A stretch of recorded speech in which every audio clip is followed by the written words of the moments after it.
ஜீ தமிழில் ஒளிபரப்பாகும் கார்த்திகை தீபம் சீரியலில் ப்ரோமோ வெளியிட்டிருக்காங்க.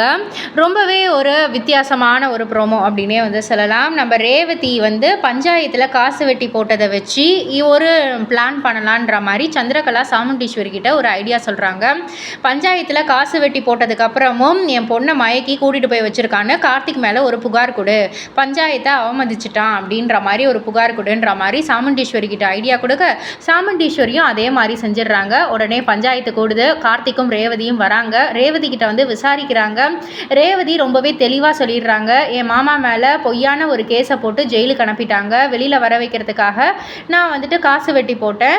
ஆனால் என் மாமா மேலே எந்த ஒரு தப்பும் இல்லை, என்னுடைய முழு விருப்பத்தோடு தான் நான் என் மாமா கூட இருக்கேன் அப்படின்ற மாதிரி பளிச்சுன்னு சொல்லிடுறாங்க.